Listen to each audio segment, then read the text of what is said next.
My name is Carolyn McCollum, and I'm the co-chair of the ZSR Library Lecture Series, and I would like to welcome you all to today's program. Our guest speaker is Shannon Gilreath, who is professor for the interdisciplinary study of law and of women's and gender studies here at Wake Forest.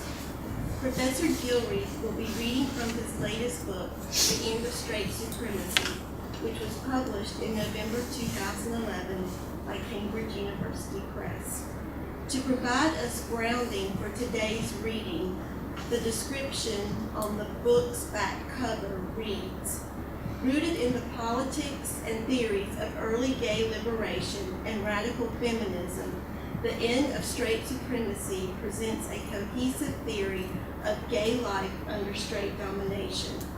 Beginning with a critique of formal equality law, centering on the like straight demands of liberal equality theory as highlighted in Lawrence versus Texas, Gilreath moves to criticize the gay movement itself, challenging the assimilation politics behind the movement's life acceptance of discrimination in the guise of free speech and pornography in the name of sexual liberation, as well as same-sex marriage and transsexuality as tools of straight hegemony.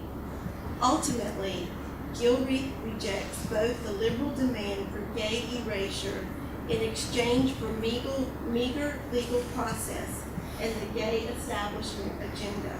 In so doing, he provides both the vocabulary and analysis necessary to understand and to resist straight supremacy in all its forms. In The End of Straight Supremacy, Gilreath calls gays and their allies to the difficult task of rethinking what liberation and equality really mean. Following the reading, Professor Gilreath will answer questions from the audience and sign copies of his book, which are available for purchase. So now I present Shannon Gilreath.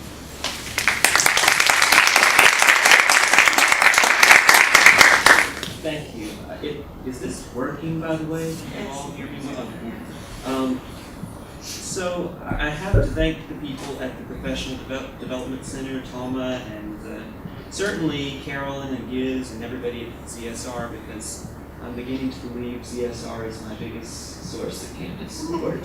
I greatly appreciated being asked back here to do this reading, and I have to confess, this is a first for me. I have never given a reading per se. This is my third book, and I've certainly been a lot of places lecturing on ideas in books, but I have never actually read from one, which I'm about to do. And it's really sort of a sobering thought, because when one is confronted by a finite audience, it raises the question, at least for me, if this were the last thing you were to say to these people, and it very well could be, would it matter?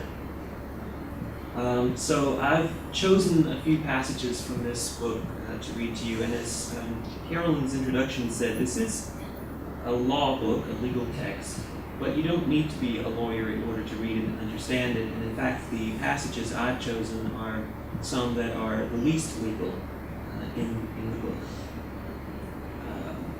I should also say, just as a matter of introduction, that there is some vocabulary in the book that some of it is borrowed from the literature of early gay liberation, some of it is borrowed from radical feminism, and some of it I just made up. And one of the words that I made up is heterarchy, and I define that in the book as the heterarchy is the system, and that's Heteroarchy. The heterarchy is the system of straight over gay domination. It is an administrative system that exerts control over sex and controls through sex. It is thoroughly sexual. It is based on the religious myth of straight male supremacy. Patriarchy is its religion. Its politics is the politics of gender. Its script is the script of male-female relation in the patriarchal model. It creates pseudo-norms of sexuality, which it says are natural, and enacts them into law. Its laws regulate gay sexuality, identity, creativity, and imagination. Its laws do not regulate the systematic terrorization, capture, and mass murder of gays. Its aim is the planned, systematic destruction of gays. You'll hear me use that word hierarchy quite a bit in these passages I'm about to read. Also, I think mentioned in this is Lawrence versus Texas. For those of you who don't know, Lawrence versus Texas was a 2003 decision by the U.S. Supreme Court that said basically that states, and there were quite a few of them still doing this, including North Carolina in 2003, states cannot make so-called sodomy, the sex associated paradigmatically with gay people, a crime. But in doing this, it took two gay men who were the litigants in the case, and who quite honestly admitted that they were engaging in hookup sex when they were arrested, although they were doing it in the privacy of one of the men's home. They did not intend ever to see one another again. But the Supreme Court, when it talks about this couple, talks about them in extremely domesticated, one might say romanticized terms, and in so doing really sort of domesticates these gay men, and one could say fairly, I think, insists on the domestication of gay people and their sexual activity in order for them to be treated equally under the law.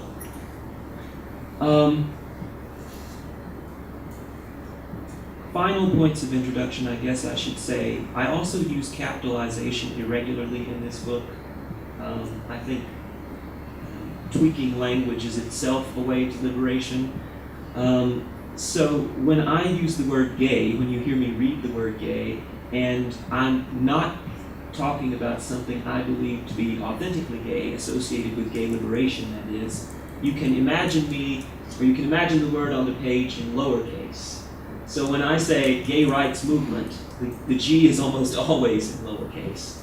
Or gay pornography, the G would be in lowercase. When I speak about gay liberation, and always when I speak about gay people, the G would be capitalized. And finally, just because I see I'm being video recorded, I will say that I don't use language in this book in a merely decorative way, nor do I use it in the way most academics generally use it, which is to sanitize and obfuscate.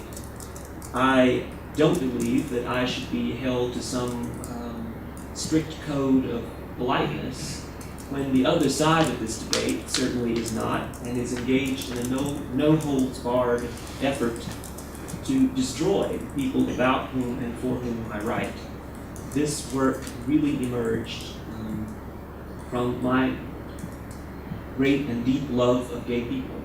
And so there will be some language, perhaps, that will surprise you. But nevertheless, I'm not going to censor myself. I'm going to give you the words as I have written them. So the first passage from the book I want to read is really very short, just a paragraph actually, from the introduction to the book, because it provides the roadmap. So this passage gives you an indication of what these chapters do when they work together as a cohesive whole. So, in this book, I critique the prevailing understanding of equality and free speech, as well as the three sacred cows of contemporary gay rights movement: pornography, same-sex marriage, and transsexuality. As to these three, I show that while they are usually theorized as central to liberation, they are actually engines of oppression, both external and internal. I also show that while they are usually theorized and engaged separately, they are closely related in theory and practice.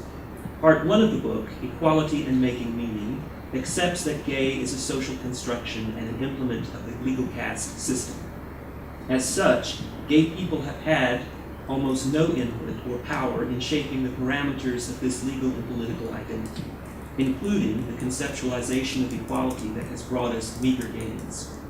I offer a legal analysis for a world in which gay people would and could actually matter.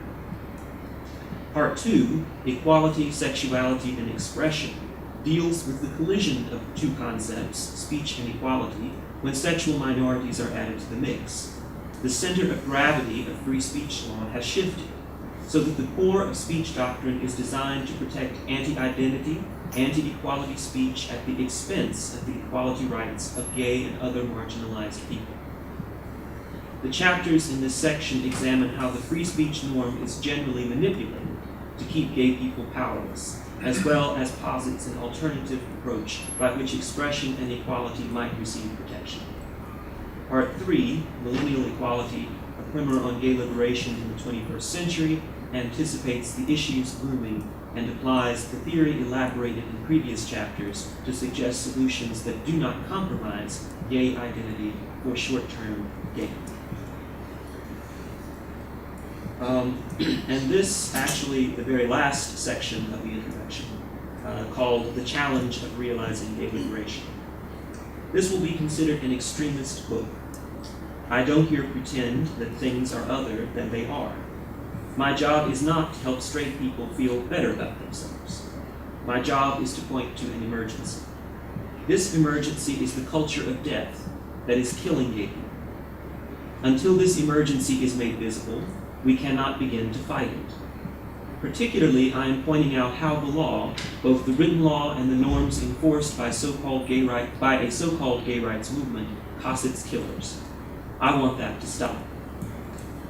Of course, there will be those who say that I have gone too far, as well as those who say that I have committed delegitimizing heresy by placing myself squarely within this debate, rather than pretending that I am somewhere outside of it, as if any theorist could be. Nevertheless, since self-determination by gay people is found nowhere in straight law, which is all law, surely it deserves a place in a critique of that law, if the critique is to have any authentic gay integrity. Gay life under straight law ultimately means that gay people, if we are to survive, must decide once again whether an oppressed people can successfully attack their oppression from a place of powerlessness. Is facing our debasement honestly, in the ways necessary for success, worth the inevitable pain? There is less control over us through the law and the church today than at any other time in history. Yes, absolutely. Things are better on a good many fronts than they have ever been. We are now in places visibly where we had never been before. And why? Not because straight people saw the error of their ways and did the right thing for right's sake. No, because we did. We changed things through our sweat and our tears, and yes, in too many instances, our blood. So as a matter of history, we are improved. But we also know that beneath the polish of today as it seems, as it is propagandized, runs a river of ahistorical blood. We have to remember that the hierarchy is capable of reorganizing itself. What it cannot successfully rebuff, it can absorb, often under the auspices of pseudo-equality for those among the oppressed who can and will assimilate. It is a shame that identity politics has become such a dirty phrase. We need identity politics, now more than ever. And when we have the courage to understand that the political is political, we come to the inescapable revelation that activism is our only chance at survival. In order for that activism to be effective, we must understand the law and politics of the system that oppresses us, even when it purports to be accommodating us. We must also understand the politics of a gay rights movement purportedly in our interest that seems to have forgotten most of us. Gay liberation is not about getting more for those gays who already have the lion's share of security. The issue is not whether or if some gays, those at the top, those few who can be out on the job or at all without repercussions, those who have the luxury of enough social and financial security to think about things like weddings and children and white picket fences, can have these things in the straight hegemonic image and feel content. People have the right to want what they want, and this point has nothing whatsoever to do with the specificity of any individual situation. The relevant observation is that this is a model of success based on exceptionality. In this model, gays, and this is to say nothing of the personal cost, whose social resumes most nearly approximate those of their straight counterparts, get some security. and the closer the approximation, the more security they get. These tokens are then held up by conservatives and liberals alike as proof positive that change has come. Conservatives say this change is ample proof of the end of a world order and ask what can be done to reverse it. And on the basis of this same tokenism, liberals ask sardonically what there is left to accomplish. Somewhere, Susie has two mommies. Isn't that enough for you people? In contrast, gay liberation asks a question simple in its longing, enormous in its social, political, legal complexity. What might gay people, as gay people, contribute? Following on that, what might we say if we were allowed to speak in our own voice? Where might we take the world if we, unmodified, could lead in it? What would power look like by our definition? And how would the law read if it were written by sapient hands and read in empathic voices? I think gay people, as gay people, will find the answers to these questions, but only when we understand who our community is and where our loyalties should lie.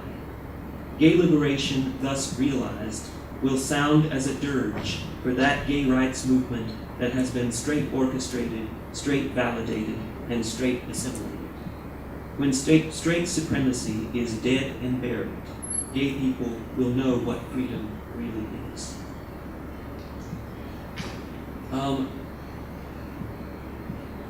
Now I'm going to read to you from the last chapter in the book, the chapter that I entitled Flaming But Not Burning.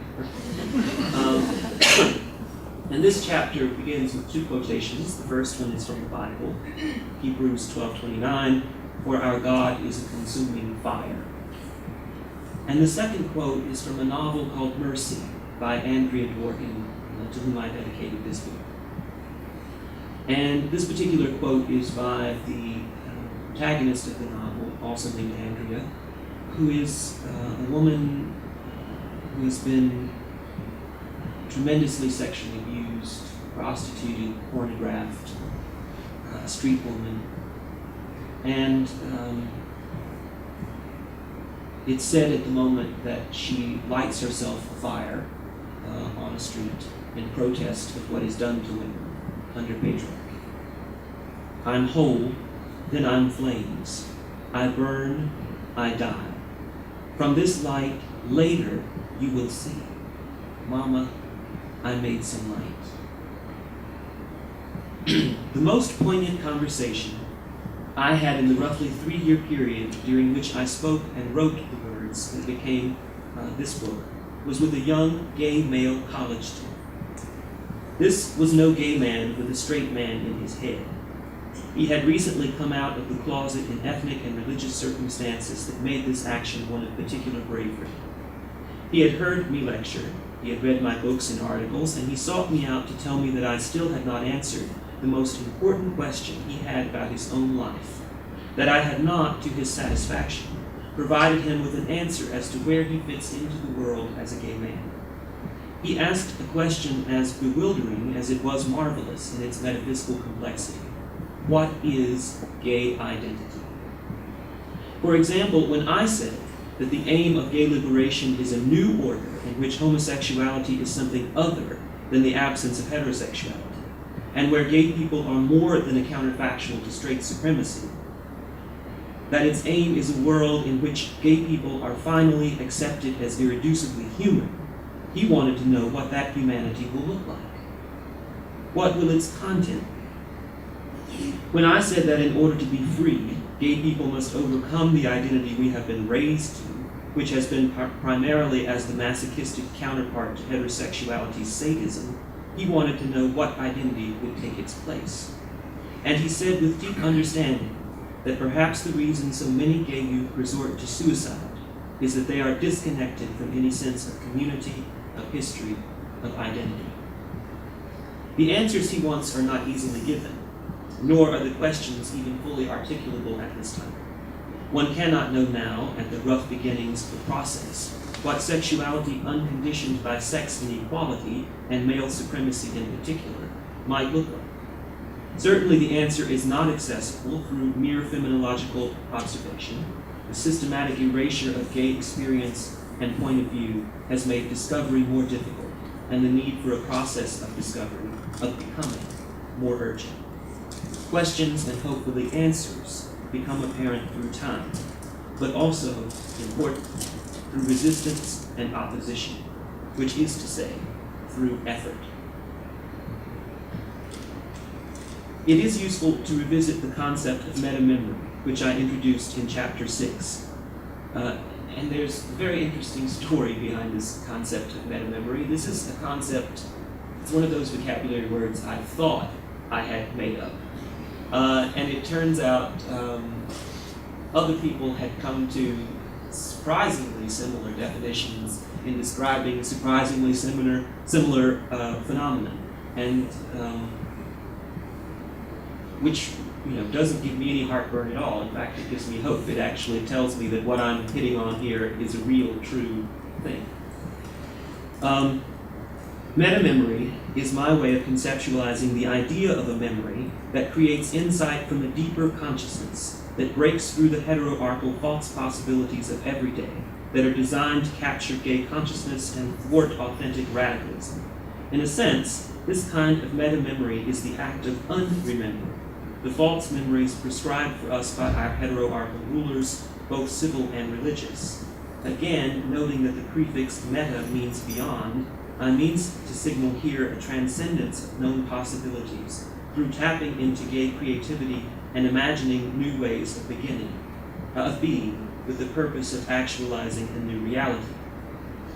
Part of such a process must be drawn from our past experiences, but much of it will have to come from the courage to imagine possibilities that we may not be able to envision clearly because we have never been allowed, under heterarchy, to control our own destinies. One key to accessing meta-memory is to understand when and through what processes our history and identity are taken from us.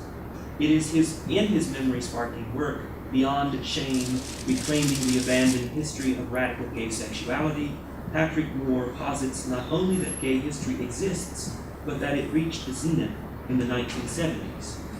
AIDS, however, Moore explains, came along and extinguished much of that history. AIDS became an effective offensive weapon for the heterarchy in combating gay radicalism. At first, the heteroarchal inclination was to let AIDS play out, killing as many gays as possible. The Reagan and Bush administrations actively blocked advances in AIDS care for a significant period, resulting in astonishing and unnecessary, in light of available medical and pharmaceutical technology, death. Partially because of pressure from ACT UP and other gay-initiated efforts to protect gay lives, policies changed and advances in treatment came. But the stigma of AIDS remained and was nurtured and nourished by a heteroarchal propaganda campaign aimed at cutting gays off from ourselves and each other. Heteroarchal media, law, and politics converged to make AIDS not only a metaphor, but a metonym for gay existence. Gay politics, in turn, driven by this fear campaign, became rapidly assimilationist. The goal became distance from a past of radical gay sexuality, distance from AIDS and its stigma. The incredible transformation of gay consciousness in this period, which continues now, gives a new poignancy to the truth revealed in Sartre's observation that the anti-Semite creates the Jew.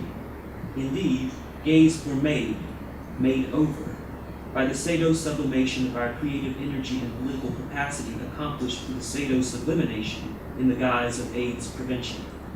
I'm not here suggesting that safe sex is a bad idea. I think it's a good idea for those people who want to have sex in ways that minimize the transmission of HIV and other sexually transmitted infections. But I am suggesting that the hysteria surrounding AIDS, even now, when HIV is basically a manageable chronic illness for those with access to appropriate medication and who take that medication responsibly, is used to urge the extinguishment of gay community and creativity. the stigma attached to HIV is used to encourage the privatization of our energies into the nuclear unit. The breaking of the very ability to foster gay community follows. Patrick Moore's most radical claim in Beyond Shame is the claim that gay creativity and therefore gay culture are directly tied to the liberty of gay sexuality, and the radical gay sexuality ought to be reclaimed as a way to take back our creativity and reclaim our culture. I agree with him. I also believe that the penultimate heteroarchal institutions of sadosublimation and sadosublimation, pornography, marriage, and transsexuality, are actively blocking our creative capacities and our radical return to our own cultural and creative dimensions through meta-memory in the here and now.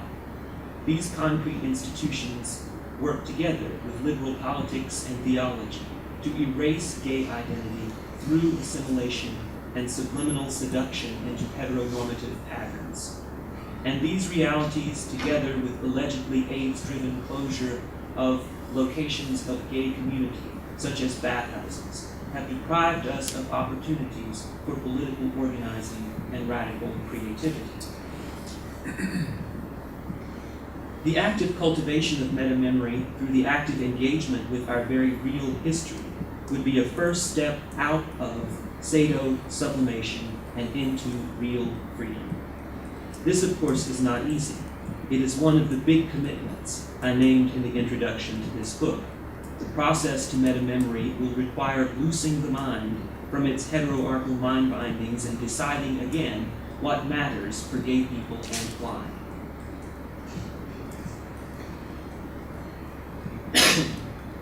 Excuse me. The bathhouse just mentioned is an instructive example. Despite the reputation, the product of heteroarchal invention, of bathhouses as purely sex-driven, they always function and in some few places continue to function as much more. They are places for gays, gay men especially, to come together for sex, conversation, and organizing. Bathhouses are also democratic in the sense that Whitman understood democracy, in that they cut across the economic, social, and cultural divisions that usually keep us separate and engender powerlessness. To see the sex that takes place in bathhouses as always merely meaningless is to suppose a meta-theory of sex that is thoroughly heterosexual. In heterosexuality, sex is a private, isolated, and often isolating experience of invasion. For gays, on the other hand, sex often takes place in the understood context of community and connectivity, as a process to multiple consciousness. This understanding of radical gay sexuality has been largely supplanted by understandings of gay sex born from AIDS mythology. Nevertheless, vestiges of it remain, as with, for example, groups of radical fairies who meet for communal sex and consciousness raising. The two, sex and consciousness raising, are not separate in this context. Energy and consciousness are both raised through the sharing of gay sex. Dare I call this a spiritual understanding of what sex is to self. Such a definition would surely defy even the liberal theology we are told to rely on for gay spiritual sustenance. When the gay-identified character Jack in the popular television sitcom Will and Grace had a dream in which Cher appeared as God, Jack's query as to whether you really are God prompted Cher to reply, "Depends on which bathhouse you pray at." Here was a glimmer of deeper insight, even if it was, as I suspected to have been in this context of opportunistic humor, merely accidental. As Harry Hay suggested, meta-memory also means reconnecting to that long-ago cast-out shadow self, by reclaiming and celebrating our own, and by acknowledging that gay history has been actively stolen from us. Black lesbian feminist Barbara Smith wrote of attending the funeral of writer James Baldwin, whom she credits as the greatest influence on her career as a writer, and of the sadness she felt that not a single eulogizer, no one, not Maya Angelou, not Toni Morrison, not Amiri Baraka, not one of Baldwin's most intimate familiars spoke of Baldwin as gay. Although Baldwin was never particularly political about his homosexuality, he certainly never hid it. Smith wondered about the silence, wondered why, in those 2 hours of remembrance and praise, not a syllable was breathed that this wonderful brother, this writer, this warrior, was also gay, that his being gay was indeed integral to his magnificence. Smith also explains why naming Baldwin's gayness as integral to his magnificence is no mere indulgence in collective ego. And this is a quote from Barbara Smith's book. Quote, "If I were writing this for a straight publication with a largely heterosexual readership, undoubtedly the question would be looming now, but what difference does it make if he was gay? Why bring it up, especially at his funeral, when the point was to remember the best about him? Well, Baldwin's being gay and having written about it with such depth and courage at a time when there was no movement, nor even a few friends to back him up, was definitely the best about him. If all who James Baldwin had been mentioned at this funeral in New York City on December 8, 1987 at the Cathedral of St. John of the Divine, it would have gone out on the wire services and been broadcast on the air all over the globe.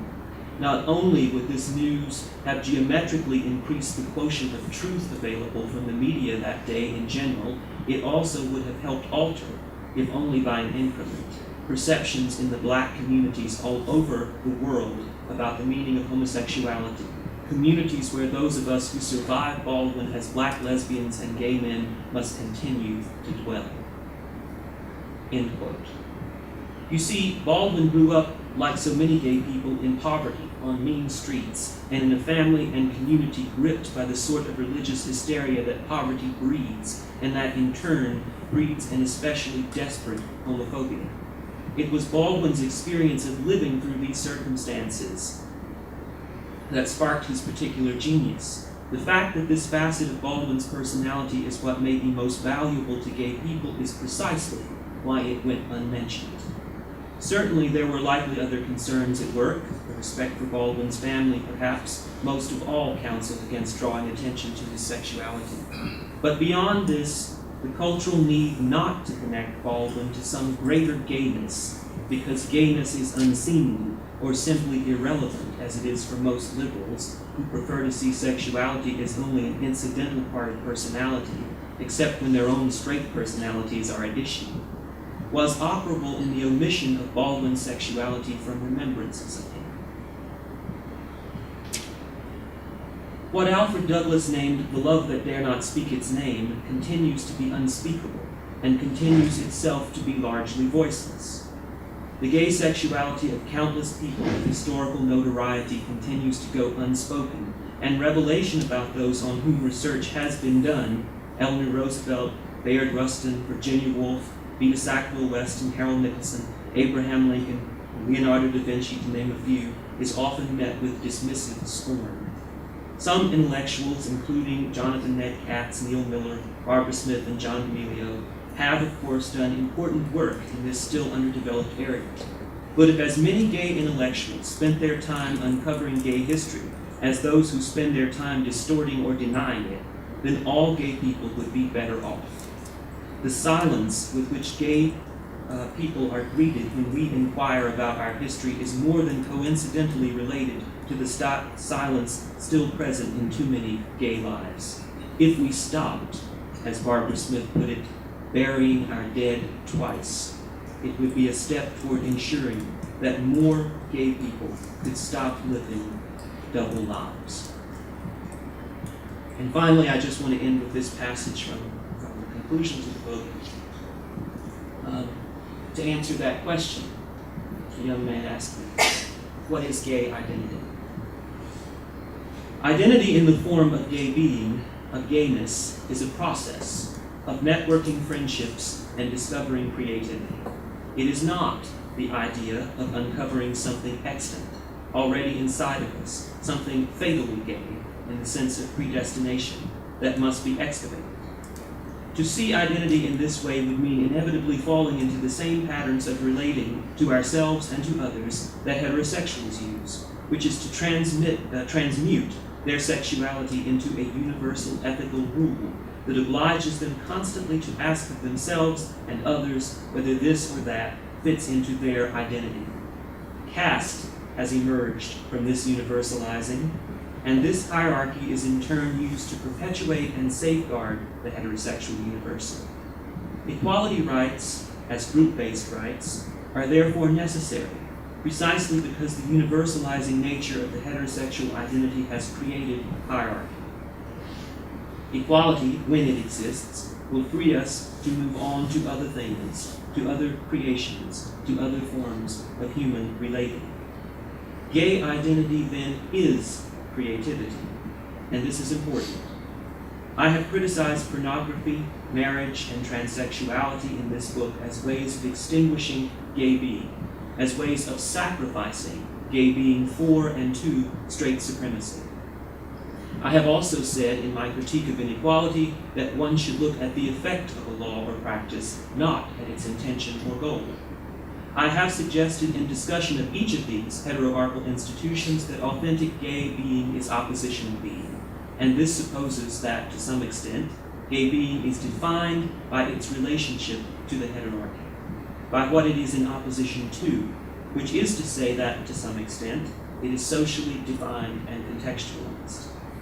Thus, an important query arises: if the heterarchy is overthrown, if straight supremacy is dissipated, won't this be an end of gay being?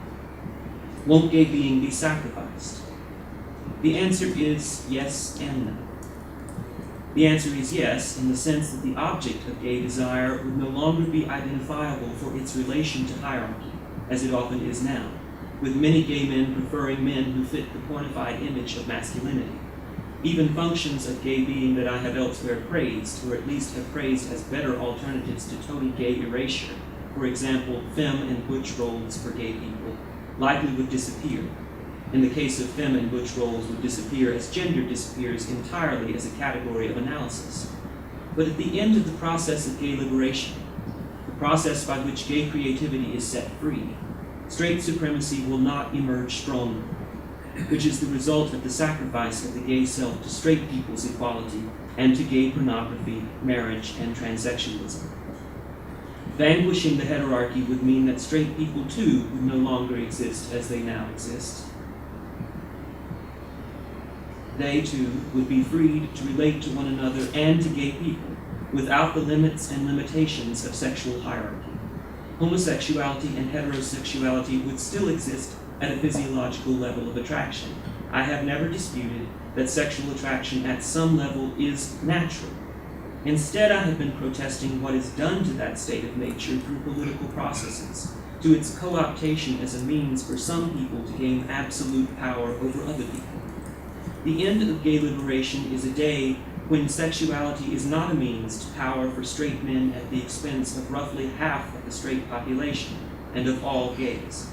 On that day, sexuality will continue to be, in a very real sense, gay, in that sexuality itself will stand in opposition to the reinstitution of hierarchy and tyranny through sex. Gayness as an ethic of appreciating and protecting the creative capacity of oneself and of the other will be its bulwark. Something of how I understand gay sexuality as relating to the independent self and to meaningful community through networking with ourselves is embodied in Professor Tim Dean's assertion of a positive ethics of cruising. Cruising is a slang term for meeting strangers for sex and has often been an integral concept to gay, especially gay male sexuality, and especially in the pre-AIDS years. To paraphrase Dean with some gloss, the importance of radical gay sexuality, its revolutionary potential, is found in its ability to protect the otherness of one's sexual partner, or as Dean begins his inquiry, why should strangers not be lovers? In other words, gay sex takes place as an exchange of energy and pleasure without any lasting physical or mental sacrifice on the part of either partner. As Dean understands it, cruising is an ethic of openness to the possibility of erotic union with those around you. In this sense, preservation of otherness is entirely conducive to community. This is distinguishable from single-minded cruising, in which the myopic focus is on fucking only, or, as Dean puts it, narrowing the attention to crotch level, but also from the accepted paradigm of monogamy, and attendant privatization of energy and emotion from the community into the nuclear family unit. Such a sexual ethic stands in stark contradiction to heterosexuality, in which one person, usually the woman, is subdued, domesticated, independent identity and creative capacity inevitably surrendered. Heterosexuality is, in fact, predicated on subduing the stranger, which we call euphemistically seduction. Indeed, some scholarly interpretations of the biblical story of Sodom, from which later prohibitions on homosexuality called sodomy laws take their name, concentrate on ancient Hebrew customs surrounding strangers. In that bellicose time, admission of strangers into fortified cities required permission of the city elders, the crude procedure of threshold minimal domestication. Lot, apparently in inviting his angelic visitors into his home at Sodom, failed to secure this requisite permission. The attack on Lot's visitors was therefore motivated by their status as undomesticated strangers, by their otherness. Thus, even if the Sodom story was really more a story about interaction with strangers, the analogy later made to sex, specifically the revelation it entails about the fundamental difference in heterosexuality and homosexuality, is still particularly apt. What I'm saying here is that even had the men of Sodom succeeded in raping Lot's male visitors, this rape, this domestication of the stranger, would have been thoroughly heterosexual.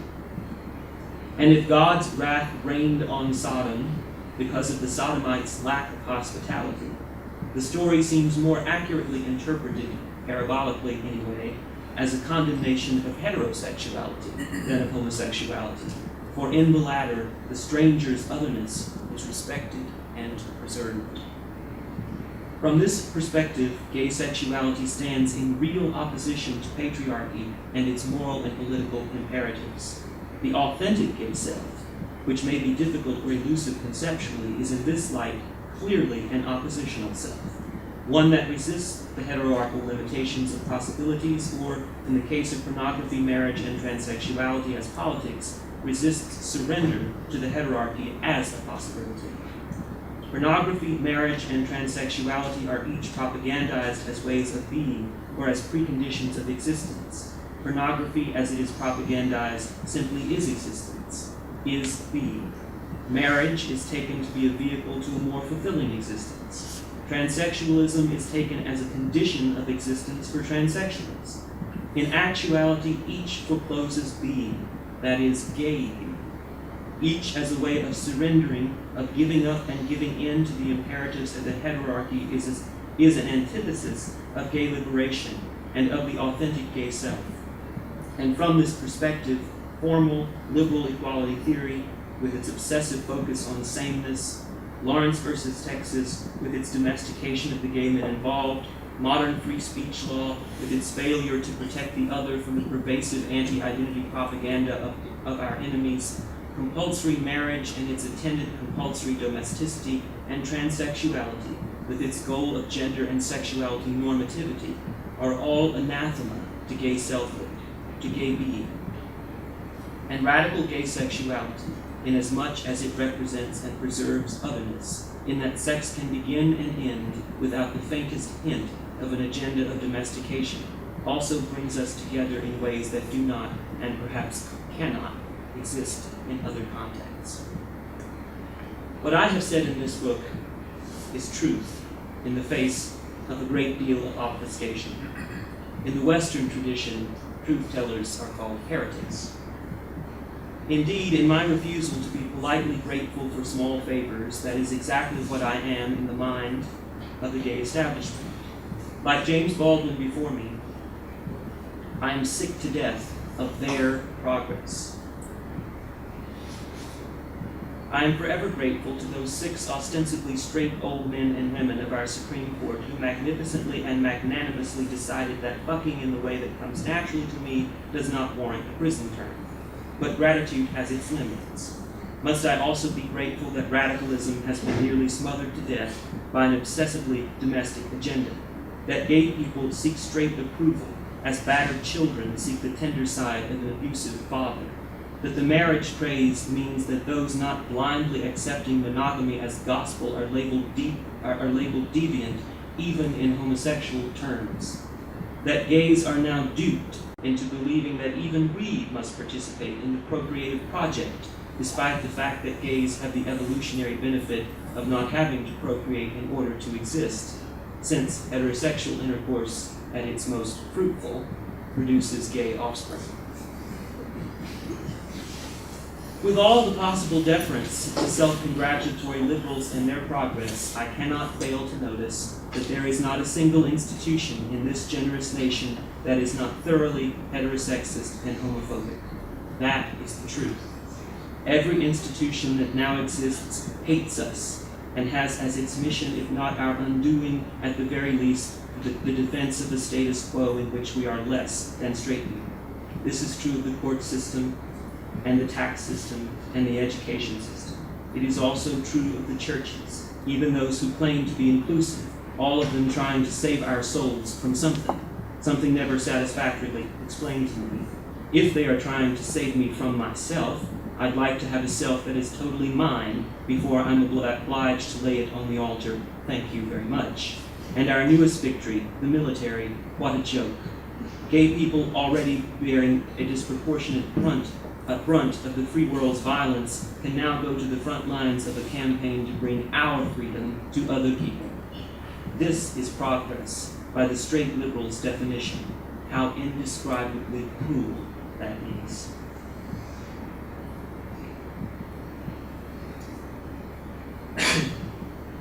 Never having faced such a raw loss as the total obliteration of identity, the straight liberal cannot fathom the momentous truth contained in Emily Bronte's simple prophecy: I cannot live without my life.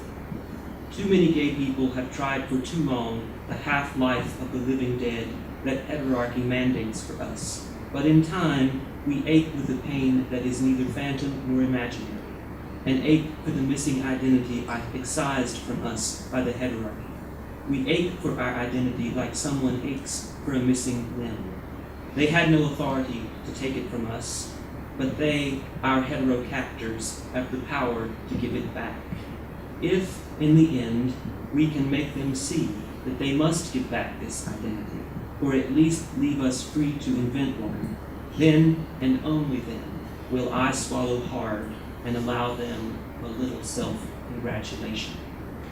When no amount of difference, manufactured in hierarchy and animated by stigma, can justify the low-caste treatment of gays as an identifiable and self-identified people, then the question of gays' inequality to straights that began this book might finally have an answer that is substantively equal. Then and only then will gay women and men and the children who might one day grow up to be us have a fighting chance in the world. That day will dawn, and the question will be answered when gay people start asking it in outrage instead of in trepidation. So, I'm told that I should answer some questions.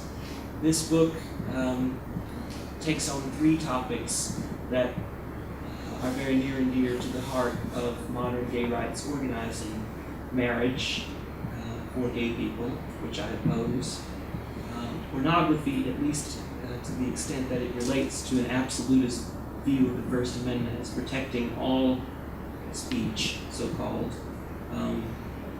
Gay pornography, I think the only people who enjoy pornography more than straight men are gay men. And so challenging the primacy of pornography to the gay experience makes one unpopular. And finally, and perhaps least comfortable of all, is my challenge to the centrality that transsexuality has now assumed in the gay movement itself. So I'm happy to answer questions about anything I've read or any of that I just gave you in a nutshell. We're all shell-shocked. By transsexual, do you mean transgender people? Well, that's a good point. I don't believe that transgenderism and transsexuality are the same thing. I know that it has been the politically correct impulse to collapse the two, but transgender for me is a valuable thing. It destabilizes gender as a category, which is to say that if one sees an identifiable man in a dress, something is disrupted. What I'm critical of is, and also I need to bracket, I'm not critical of transsexuals themselves. I think transsexuality is an emergency, a health condition created by straight people. And I think on account of that, the country, run as it is by straight people, owes transsexuals the right to transition to the sex of their choice, and discrimination laws that protect them from attitudes about gender that they did not create. But I do think there's something disturbing about the way in which the gay movement propagandizes transsexuality as liberation. There's nothing remotely revolutionary about moving from one gender pole to the other gender pole and living those gender polarities as if they are natural. They aren't. Gender is a social construction. No one is born with a gender. And so the political meanings attached to sex are then transmuted into something that is natural. That's what I'm opposed to. And I really think the gay movement has not critically investigated and critically engaged the fact that what we are doing by praising this as wonderful, as the acme of liberation, is essentially to entrench the gender script that has kept us all powerless, not to mention women, for all of patriarchal history. To mention women, Yes. how much of your view of radical sexuality as sort of if I'm understanding you, kind of the natural state of being or sort of the default Right. place for gay people, it is demonstrably true and applicable for lesbians? I think all of it. I Because think, it sounds real well, gay male-centric yeah. when you're talking. To some large extent, of course, it's written from my own perspective as a gay man. But I think everything I've said about sexuality is perfectly transportable to the experience of women. In fact, to say that is nothing new. I mean, Adrienne Rich has written about the compulsory nature of heterosexuality and the ways in which it prohibits women from pursuing other alternatives, sexual alternatives, namely lesbianism, as a way of relating to one another. I think in terms of looking at the way the law has been leveraged to shut down places of gay community organizing, like bathhouses, that does tend to sound rather, from a masculinist point of view, because bathhouses have been places gay men have gathered. But that is largely because women's sexuality itself has been almost totally confined to the private space, right? Women are better invaded, better violated, better dominated, better ground down when you're not in public. Men have used that to their advantage. And so I think one thing women, lesbians, need to do is to make their sexuality far more public, more communitarian. And again, I'm not the only person to suggest that. Paula Elbrick has suggested that, Claudia Card has suggested it, and perhaps stop. Andrea Dworkin once famously said, if women want equality, they need to get out of men's laps. Well, I think probably if lesbians want equality, they need to get out of a way of relating to one another that men invented, namely the nuclear family unit and sort of a compulsory domestication of their relationships. So I think their sexual being, their way of relating to one another, could be just as communitarian as that I talk about most demonstratively, as you know, for gay men. Yes. So I'm kind of interested in how you see the the certain erosion, the traditional nuclear family and how that relates, and perhaps you see it in a positive way, to the what you just outlined. I do see it in a positive way. I don't think the erosion is, actually, I don't think the nuclear family has been eroded to the extent that we're told it is. It still is a very powerful force in the way that gender is perpetuated, in the way that traditional notions and conventions about sex are perpetuated. So if I had my way, I'd like to see a world in which it was totally destabilized. But I do think, to the extent that fewer women are marrying and that people are marrying later in life, I do think that that is a direct result of organizing by gay liberationists and radical feminists for the better part of 4 decades now. I wish people were catching on faster. I wish the resentment were catching on faster. But the fact that my heart is bleeding for them is doesn't seem to be sufficient motivation. So these things take time. Change takes time, and I hope for more radical change than what we've seen. So, what about in terms of, you laid out negative advances? What are you, in your opinion, in the last, let's say, 10 to 20 years have been the most positive advances made within the For gay people, you mean? Yes, Well, I think the most positive legal advance lately was the Matthew Shepard hate crimes, the Shepard-Berg Hate Crimes Act.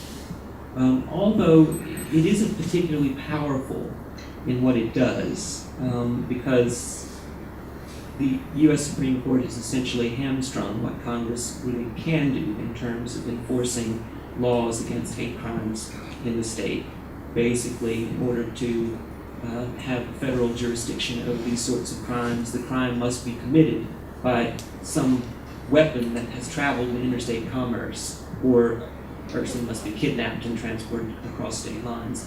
So if a gay person is shot, it's likely that that gun has traveled in interstate commerce, and thus we have a federal issue. If a gay person is, beaten upside the head with a baseball bat, it's likely that baseball bat perhaps hasn't traveled in interstate commerce, and thus no federal jurisdiction. But the moral import of this law was incredible, because it recognized what people are pretending is not happening. And that is that gay people are being systematically and systemically destroyed, physically destroyed, murdered, killed, in numbers that ought to stagger any of us. Gay people report more crimes of violence against the person than any other minority group in the United States. And this statistic reported by the FBI itself, which we know is not exactly the best gatherer and keeper of these sorts of statistics.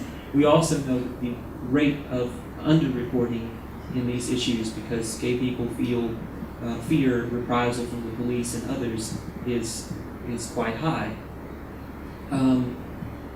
It's also interesting, I think, we like to say there's been so much progress. Gay people are in places physically they have never been before.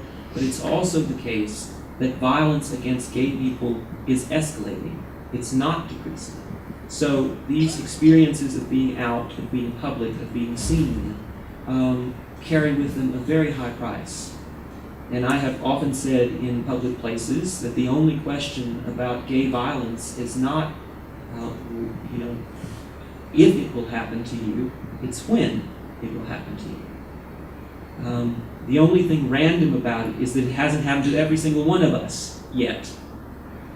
So I think that law, recognizing, in the face of folks like Virginia Fox saying Matthew Shepard's murder was a hoax to further some agenda, et cetera, I think it sent a solid message that the fact that we are being killed at record rates ought to matter, and does matter. So that to me is a major advancement. The biggest advancement I think we could see would be federal anti-discrimination law that would protect gay people in the workplace, so that more people could come out, more people could experience gay sexuality if they do not fear, of course, being hungry and homeless on account of it. And that's what being able to fire someone for being gay or lesbian means. So I think until we get that, we will always, I suppose, be fighting something in an uphill battle, but until we get that anti-discrimination legislation, we are in a deep hole. That's why it is so vehemently opposed. And that's why I think it's such a shame that we've spent in California, for example, $40 million litigating a word when we don't have this sort of national non-discrimination legislation. Yes? You spoke a lot about gay identity. Do you think a gay identity, a true gay identity, requires some sort of embedding in the political sphere, or can you have a true political identity without being engaged in campaigning to change laws or campaigning to change things within that realm? Well, I think gay identity, and this maybe speaks also to Tracy's question. I should say gay when I use it in this book, capitalized. I mean to include men and women. I don't like the artificial division between gay men and gay women. I think it's counterproductive. The one quote I love by Andrea Dworkin, which is actually the quote that I put on the dedication page of this book. Dworkin writes, women and male homosexuals are united in their queerness. I think for the better part of 3 decades, both movements, the gay movement and the women's movement, have been sort of intent on convincing us that our differences are bigger than our similarities. I don't believe that's true, and I refuse to see sexism where it isn't. Early gay liberation was intent on destroying gender as much as anything else, and was closely aligned with radical feminism.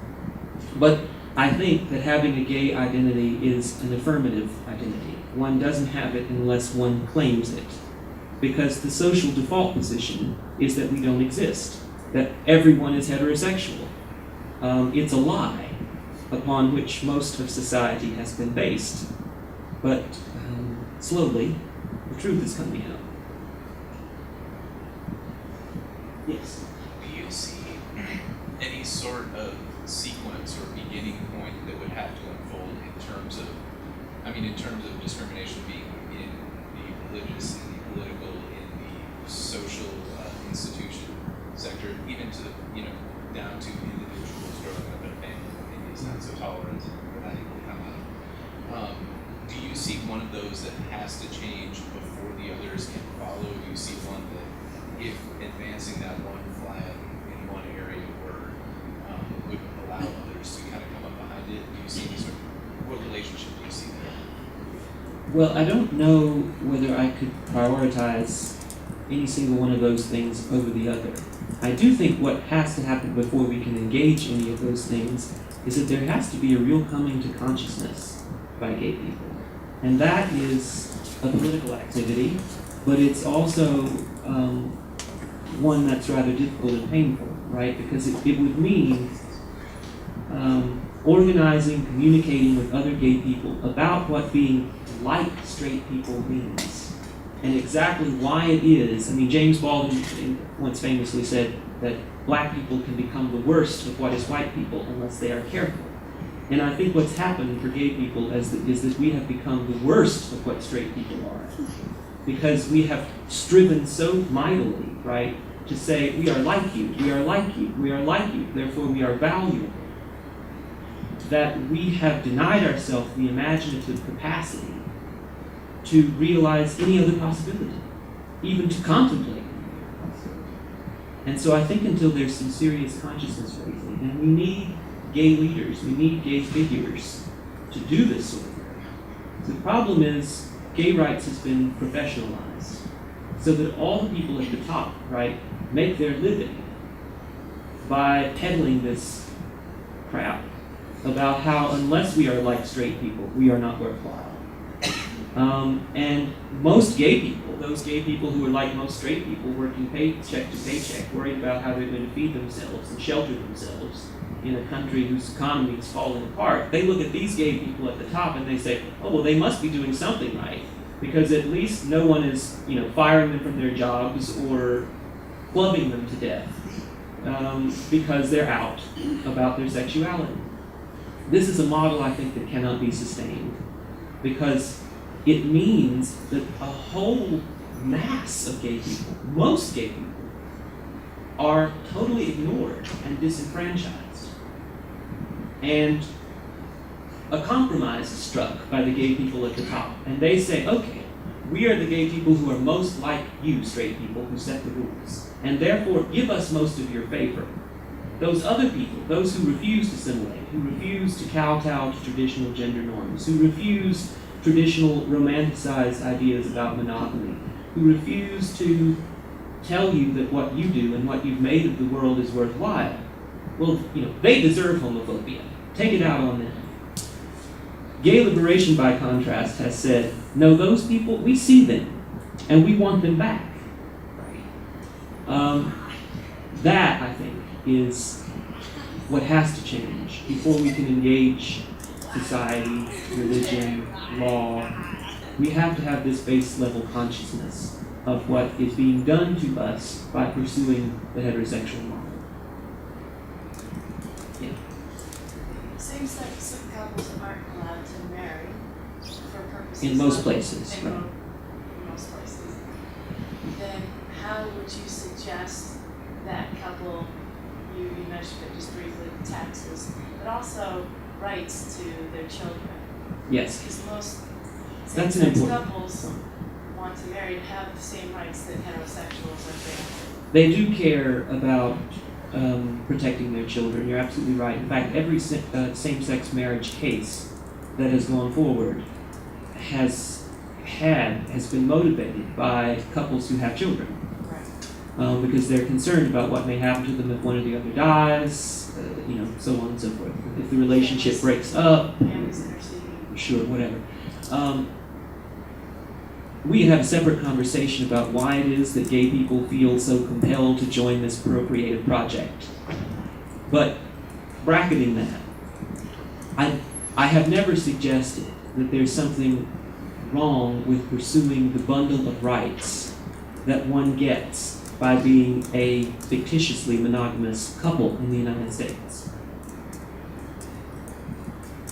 However irrational it is to subsidize coupling in that way, the country has decided to do so. And so I believe that gay and lesbian people have not only a legal right constitutionally, but also a moral right to have exactly the same rights, responsibilities, etc., that straight coupled people have. Absolutely believe that. The bundle of rights is important, and I understand why people pursue it. What I have criticized is why, once you have that,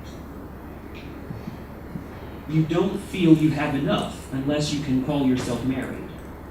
In California, for example, where the law was already that gay and lesbian couples had identical rights to straight couples, they simply had to call it domestic partnership.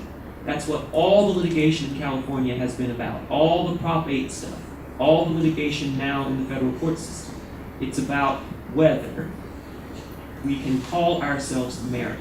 And the named plaintiff in Perry versus Schwarzenegger testifies, well, I can't explain why my relationship to my partner is valuable if I can't use this term marriage. That's what disturbs me. That's what troubles me.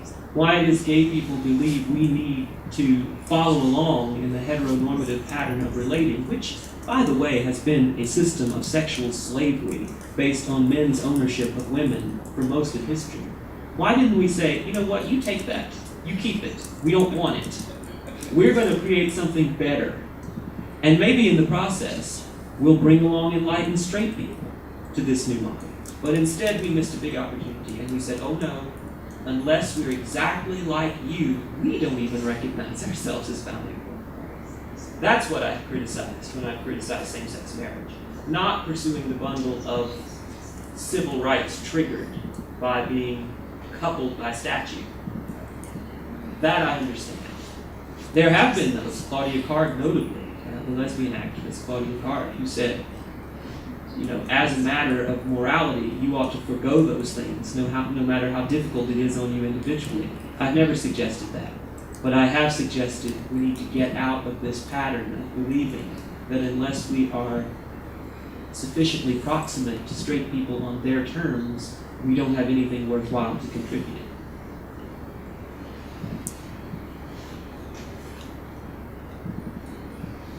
Well, I want to thank you very much for coming out to hear me read from this book.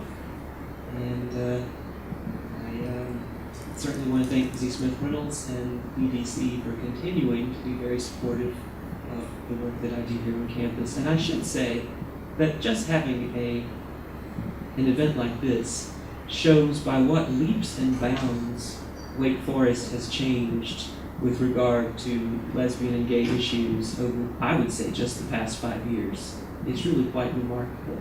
And even though some of the things I said or read today could be rather depressing, I do believe there is reason for much joy. And one reason for joy is recognizing what we're up against so that we can better combat it.